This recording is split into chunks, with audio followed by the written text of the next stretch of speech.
Penguin Audio presents Small Favor by Jim Butcher. Read by James Marsters.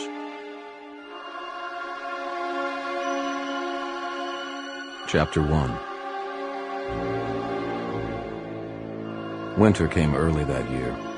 It should have been a tip-off. A snowball soared through the evening air and smacked into my apprentice's mouth. Since she was muttering a mantra-style chant when it hit her, she wound up with a mouthful of frozen cheer, which may or may not have been more startling for her than for most people, given how many metallic piercings were suddenly in direct contact with the snow. Molly Carpenter sputtered, spitting snow, and a round of hooting laughter went up from the children gathered around her. Tall, blonde, and athletic, dressed in jeans and a heavy winter coat, she looked natural in the snowy setting, her cheeks and nose turning red with the cold. "Concentration, Molly," I called. I carefully kept any laughter I might have wanted to indulge in from my voice. "You've got to concentrate. Again." The children, her younger brothers and sisters, immediately began packing fresh ammunition to hurl at her. The backyard of the Carpenter house was already thoroughly chewed up from an evening of winter warfare, and two low fortress walls faced each other across 10 yards of open lawn. Molly stood between them, shivering, and gave me an impatient look. "This can't possibly be real training," she said, her voice quavering with cold. "You're just doing this for your own sick amusement, Harry."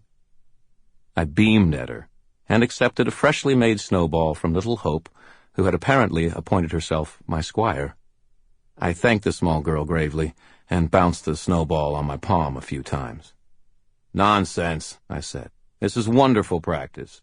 Did you think you were going to start off bouncing bullets?" Molly gave me an exasperated look.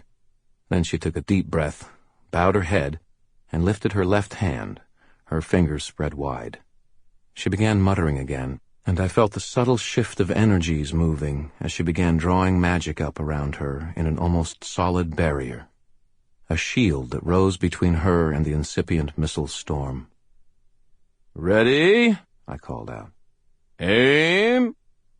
Every single person there, including myself, threw before I got to the end of aim, and snowballs sped through the air, flung by children ranging from the eldest, Daniel, who was 17, down to the youngest, little Harry, who wasn't yet big enough to have much of a throwing arm, but who didn't let that stop him from making the largest snowball he could lift. Snowballs pelted my apprentice's shield, and it stopped the first two, the frozen missiles exploding into puffs of fresh powder. The rest of them, though, went right on through Molly's defenses, and she was splattered with several pounds of snow. Little Harry ran up to her and threw last with both hands and shrieked merry triumph as his bread loaf-sized snowball splattered all over Molly's stomach. "Fire!" I barked belatedly. Molly fell onto her butt in the snow, sputtered some more, and burst out in a long belly laugh.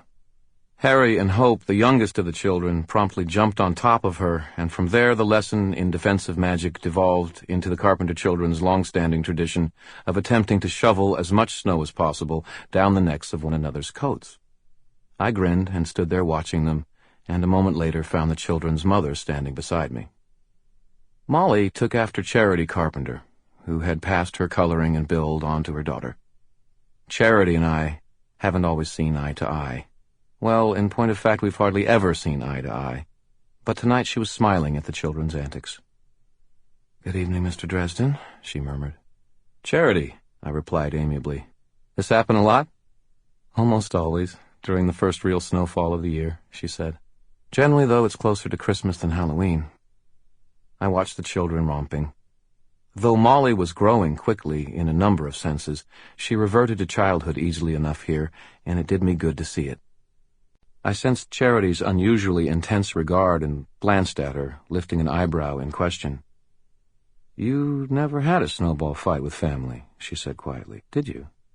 I shook my head and turned my attention back to the kids. "No family to have the fight with," I said.